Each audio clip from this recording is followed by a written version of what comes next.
সুপ্রভাত বন্ধুরা, কেমন আছো তোমরা সবাই? আশা করি খুব ভালো আছো। আমরাও খুব ভালো আছি। চলে এসেছি নতুন একটা ভিডিও নিয়ে।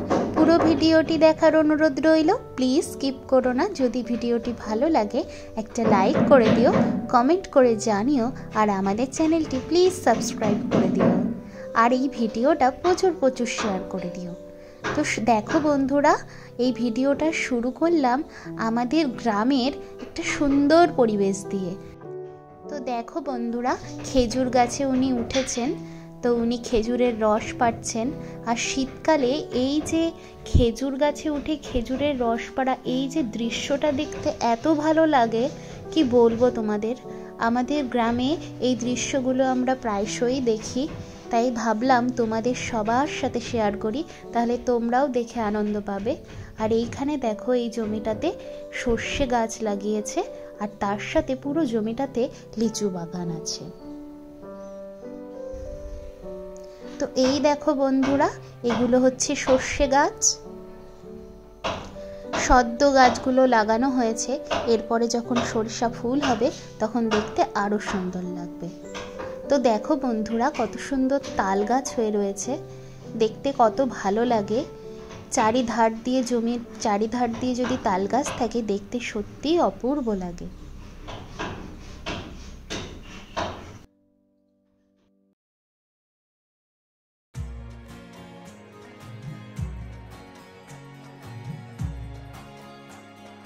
তো দেখো বন্ধুরা, এখন আমি জমির আল বেয়ে বেয়ে যাব লাউয়ের জমিতে। চলো তোমাদেরকে দেখাই লাউ গাছগুলো কত সুন্দর হয়েছে।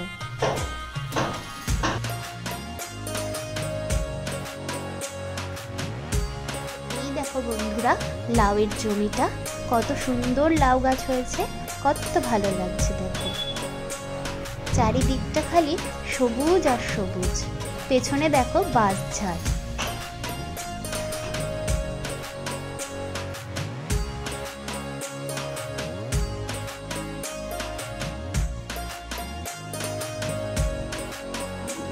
ওই দেখো বন্ধুরা, গাছে একটা লাউ ঝুলছে।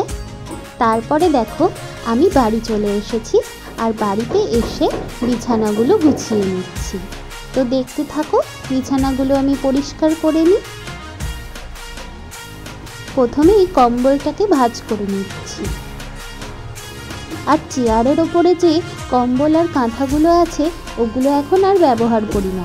ওগুলো বেশ কয়েকদিন আগে ব্যবহার করতাম, এখন আর ওগুলো লাগে না। এখন এই কম্বলটাতেই হয়ে যায়। তারপরে দেখো, বালিশগুলোকে ঠিক করে নিয়ে আমি বালিশগুলো কম্বলের ওপরে রেখে দিলাম। এই চাদরটা কালকে আমি শুয়ে পড়েছিলাম চাদরটা গায়ে দিয়েই, তাই চাদরটা বিছানাতেই রয়ে গেছে। এই চাদরটাও আমি ভাঁজ করে রেখে দিলাম। এরপরে বিছানাটা টান টান করে গুছিয়ে নিয়ে ঝাড় দিয়ে নেব বিছানাটাকে।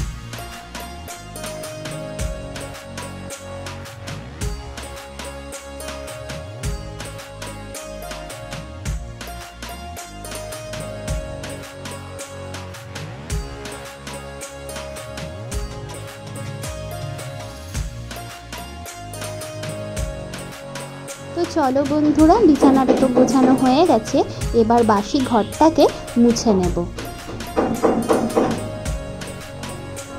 তো আমাদের ওপরের এই লাল শানটা যতই জল দিয়ে মোছা হোক না কেন, জলটা কিন্তু টেনে নেয়। আর ন্যাতাটা যদি প্রচণ্ড চিপে শুকনো করে মুছি, তাহলে তো মোছাই যায় না, প্রচণ্ড খসখস করে। ন্যাতাতে অনেকটা পরিমাণে জল থাকে, তারপরে এই ঘরটা মোছা যায়। কেন এটা জানি না, তবে এই ওপরের ঘরটা এরকমভাবেই মুছতে হয়। নিচের ঘরগুলো আবার এরকমভাবে না মুছলে হয় না, কারণ নিচের ঘরগুলো তো মার্বেলের, ওগুলো ন্যাতা ভালো করে মুছে নিয়ে তারপরে মুছতে হয়। আর এইখানে ন্যাতা ভালো করে মুছতে গেলে, ন্যাতা নিয়ে ভালো করে চিপে যদি আমি ঘরটা মুছতে যাই, তাহলে ঘরটা ভালো করে মোছা হয় না। তারপরে দেখো, আমি চলে এসেছি সিঁড়িগুলো মুছতে। সিঁড়িগুলো বেশ কয়েকদিন মোছা হয়নি। সিঁড়িগুলো প্রত্যেক দিন তো মোছা হয় না, তা সিঁড়িগুলো মাঝে মাঝে এরকম মুছে নিই। তো দেখো, আজকে সিঁড়িগুলো আমি মুছে নিচ্ছি।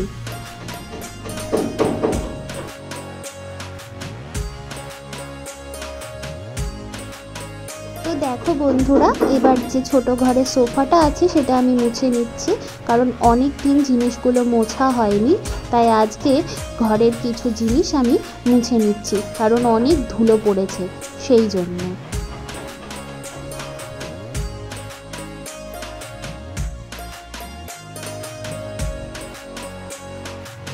তারপরে দেখো বন্ধুরা, খাটের পাশে যে টেবিলটা আছে সেটাও আমি ভালো করে মুছে নিচ্ছি।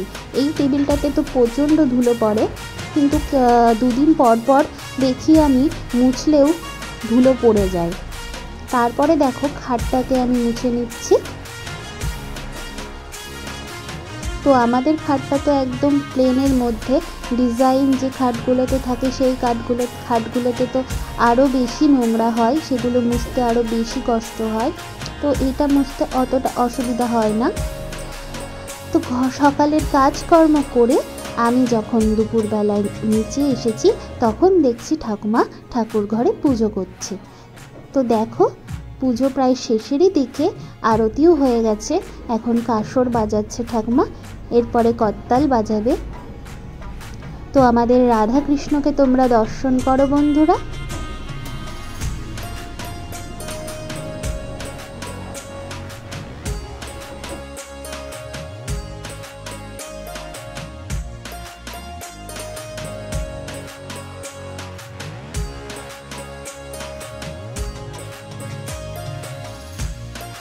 সকালের কাজ কর্ম পুজো পাঠ ওদিকে তো হয়ে গেল, এবার দুপুরে খাওয়া দাওয়ার পালা। তাই মা আজকে করছে মাছের ঝোল। তো দেখো কাতলা মাছ নিয়েছে, তা মাছগুলো প্রথমে সরিষার তেলে ভেজে নিচ্ছে।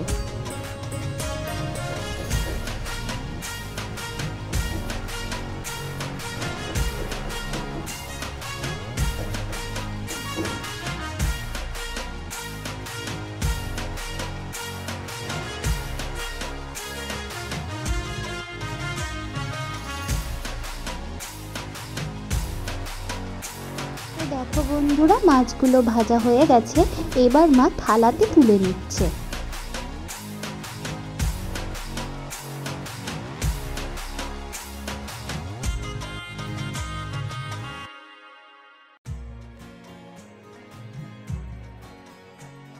তারপরে কড়াইয়ে দিয়ে নিচ্ছে আর একটু সরিষার তেল, তার মধ্যে ফোড়নে দিয়ে দিল জিরে। তারপরে আলুগুলো ছেড়ে দিচ্ছে, আলুগুলো হালকা করে ভেজে নেবে। আজকে মাছের ঝোলটা হবে আলু দিয়ে বেগুন দিয়ে।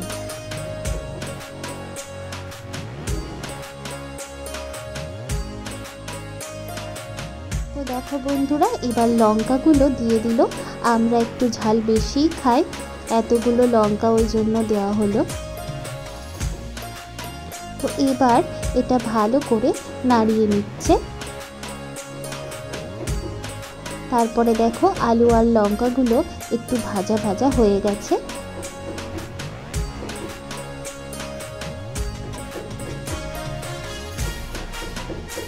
এবার এর মধ্যে মা দিয়ে দিয়েছে টমেটো কুচি। মাছের ঝোলে একটু টমেটো কুচি দিলে মাছের ঝোলের স্বাদটা অন্যরকমই হয়ে যায়।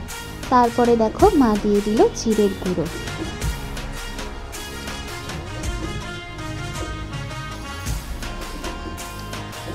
তো এবারে খানিকটা জল দিয়ে দিল, তারপরে দিয়ে দিল স্বাদ মতো নুন, আর দিল পরিমাণ মতো হলুদ।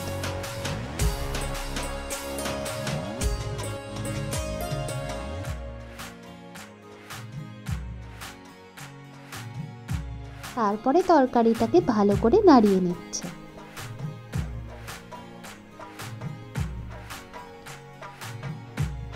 তো দেখো বন্ধুরা, ঝোল ফুটে গেছে, তাই মা বড়িগুলোকে দিয়ে দিচ্ছে।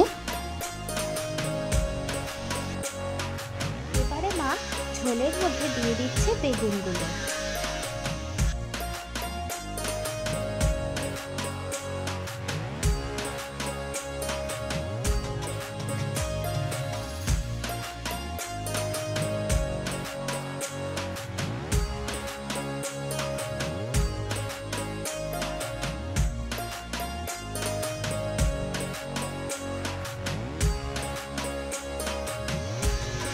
তো এবার দেখো মাছগুলো মা ঝোলের মধ্যে দিয়ে দিচ্ছে। মাছগুলো ঝোলে দিয়ে এবার তরকারিটাকে ঢাকা দিয়ে রেখে দেবে। তারপরে ঢাকনা খুললেই রেডি হয়ে যাবে গরম গরম মাছের ঝোল। দেখো বন্ধুরা, মাছের ঝোলটা রেডি হয়ে গেছে। তো দুপুরে এবার এই মাছের ঝোল দিয়ে আমরা গরম গরম ভাত খাবো।